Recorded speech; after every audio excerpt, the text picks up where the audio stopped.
Welcome to the Daily Chronological Bible. My name's Hunter, and we are reading through the Bible in chronological order as a single story. And that story is all about Jesus. We will look at this whole book through the lens of Jesus. It is a revelation of Him, and He has revealed to us the heart of the Father. He has invited us all to participate with Him in the life that He shares with the Father and the Spirit. Today, we start in Joshua chapter 12, verse 7 through chapter 15, verse 19. This is the word of the Lord. Joshua 12. The following is a list of the kings that Joshua and the Israelite armies defeated on the west side of the Jordan, from Baal Gad in the valley of Lebanon to Mount Halak, which leads up to Seir. Joshua gave this land to the tribes of Israel as their possession, including the hill country, the western foothills, the Jordan Valley, the mountain slopes, the Judean wilderness, and the Negev. The people who lived in this region were the Hittites, the Amorites, the Canaanites, and the Perizzites, the Hivites, and the Jebusites. These are the kings Israel defeated: the king of Jericho, the king of Ai near Bethel, the king of Jerusalem, the king of Hebron, the king of Jarmuth, the king of Lachish, the king of Eglon, the king of Gezer, the king of Debir, the king of Gadar, the king of Hormah, the king of Arad, the king of Libnah, the king of Adulam, the king of Makkadah, the king of Bethel, the king of Tappuah, the king of Hefer, the king of Aphek, the king of Lasharon, the king of Madon, the king of Hazor, the king of Shimron Meron, the king of Aksaph, the king of Tanakh, the king of Megiddo, the king of Kadesh, the king of Jokneam in Carmel, the king of Dor in the town of Nephor Dor, the king of Goyim in Gilgal, the king of Tirsah. In all, 31 kings were defeated. Joshua 13. When Joshua was an old man, the Lord said to him, "You are growing old, and much land remains to be conquered.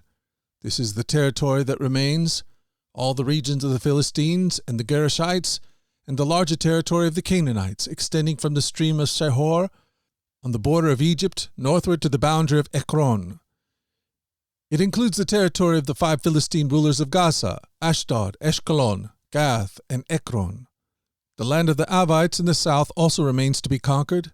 In the north, the following area has not been conquered: all the land of the Canaanites, including Merah, which belonged to the Sidonians, stretching northward to Aphek on the border of the Amorites, the land of the Galbalites, and all of the Lebanon mountain area to the east, from Baal Gad below Mount Harmon to Lebo Hamath, and all the hill country, from Lebanon to Misaroth Maim, including all the land of the Sidonians. I myself will drive these people out of the land ahead of the Israelites, so be sure to give this land to Israel as a special possession, just as I have commanded you. Include all this territory as Israel's possession when you divide this land among the 9 tribes and the half-tribe of Manasseh. Half of the tribe of Manasseh and the tribes of Reuben and Gad have already received their grants of land on the east side of the Jordan. For Moses, the servant of the Lord, had previously assigned this land to them. Their territory extended from Aroer on the edge of the Arnon Gorge, including the town in the middle of the gorge, to the plain beyond Medeba, as far as Dibon. It also included all the towns of King Sihon of the Amorites, who had reigned in Heshbon, and extended as far as the borders of Ammon. It included Gilead, the territory of the kingdoms of Geshur and Makkah, all Mount Hermon, all of Bashan as far as Salucha, and all the territory of King Og of Bashan, who had reigned in Ashtaroth and Edrei. King Og was the last of the Rephaites, for Moses had attacked them and driven them out. But the Israelites failed to drive out the people of Geshur and Makkah, so they continue to live among the Israelites to this day. Moses did not assign any allotment of land to the tribe of Levi. Instead, as the Lord had promised them, their allotment came from the offerings burnt on the altar to the Lord, the God of Israel. Moses had assigned the following area to the clans of the tribe of Reuben: Their territory extended from Aroer on the edge of the Arnon Gorge, including the town in the middle of the gorge, to the plain beyond Medeba. It included Heshbon and the other town on the plain, Dibon, Bemoth, Beal, Beth Beal Meon, Jahaz, Kedemoth, Melath, Kiriathaim, Sibmath, Zerath Sherar, on the hill above the valley, Beth Peor, the slopes of Pisgah, and Beth Chishameth. The land of Reuben also included all the towns on the plain and the entire kingdom of Sihon. Sihon was the Amorite king who had reigned in Heshbon and was killed by Moses, along with the leaders of Midian. Evi, Rechem, Zur, Hur, and Reba, princes living in the region who were allied with Sihon. The Israelites had also killed Balaam son of Beor, who used magic to tell the future. The Jordan River marked the western boundary of the tribe of Reuben. The towns and their surrounding villages in this area were given as a homeland to the clans of the tribe of Reuben. Moses had assigned the following area to the clans of the tribe of Gad. Their territory included Jezer, all the towns of Gilead, and half the land of Ammon, as far as the town of Aroer, just west of Rabbah. It extended from Heshbon to Ramath Mizpah and Betonim, and from Menahem to the territory of Lo-Debar. In the valley were Beth Haram, Beth Nimrah, Sakuth, Zaphon, and the rest of the kingdom of King Sihon of Heshbon. The western boundary ran along the Jordan River, extended as far north as the tip of the Sea of Galilee, and then turned eastward. The towns and their surrounding villages in this area were given as a homeland to the clans of the tribe of Gad. Moses had assigned the following area to the clans of the half-tribe of Manasseh.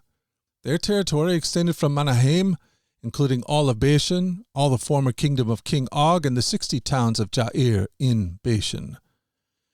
It also included half of Gilead and King Og's royal cities of Ashtaroth and Edrei. All this was given to the clans of the descendants of Machir, who was Manasseh's son. These are the allotments Moses had made while he was on the plains of Moab across the Jordan River, east of Jericho. But Moses gave no allotment of land to the tribe of Levi, for the Lord, the God of Israel, had promised that he himself would be their allotment. Joshua 14.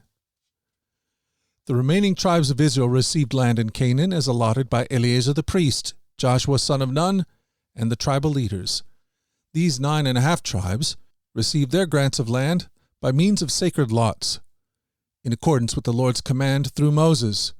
Moses had already given a grant of land to the 2.5 tribes on the east side of the Jordan River, but he had given the Levites no such allotment.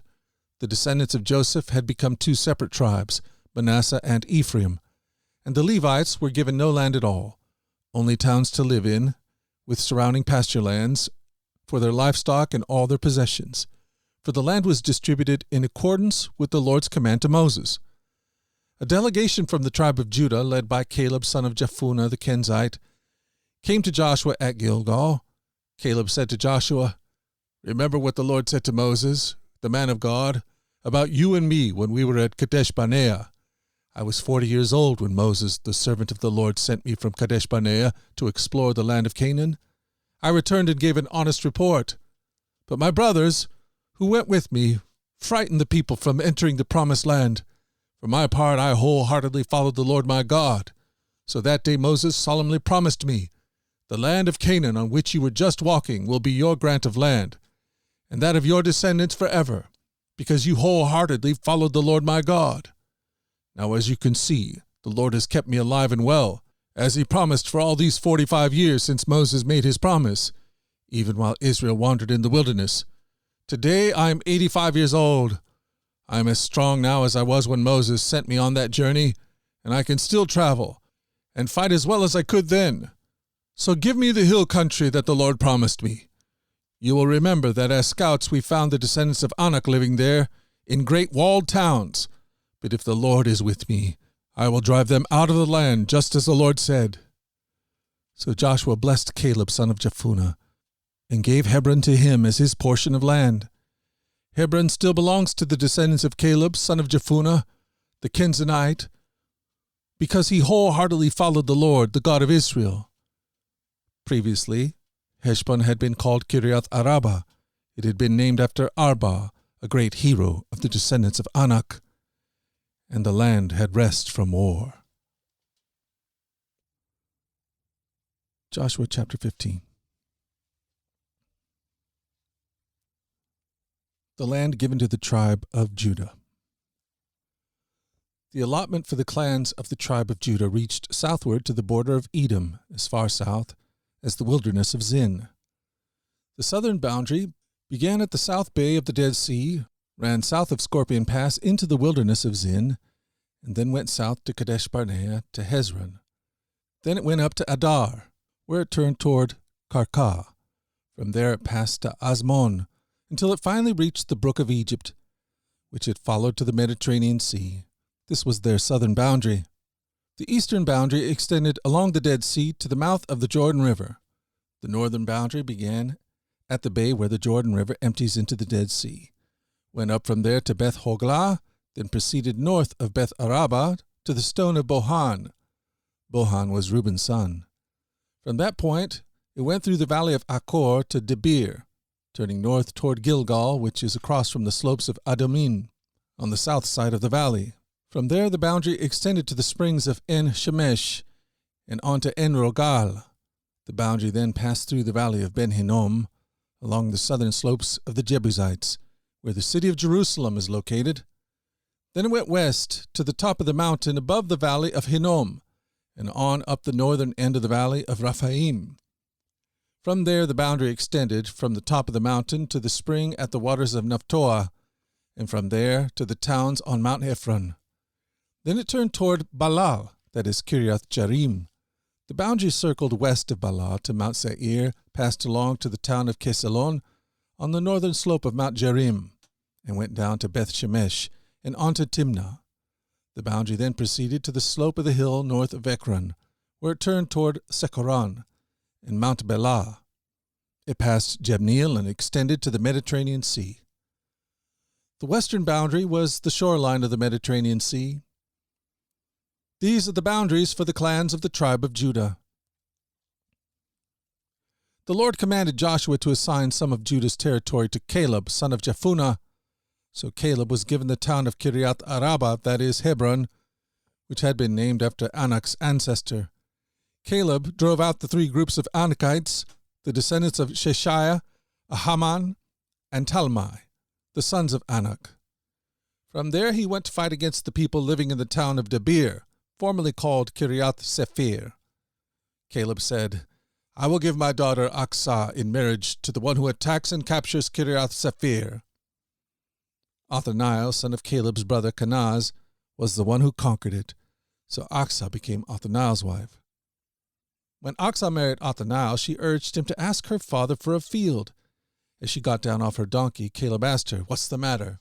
She said, "Give me another gift. You already have given me land in the Negev. Now please give me the springs of water too." So Caleb gave her the upper and lower springs. This is the word of the Lord.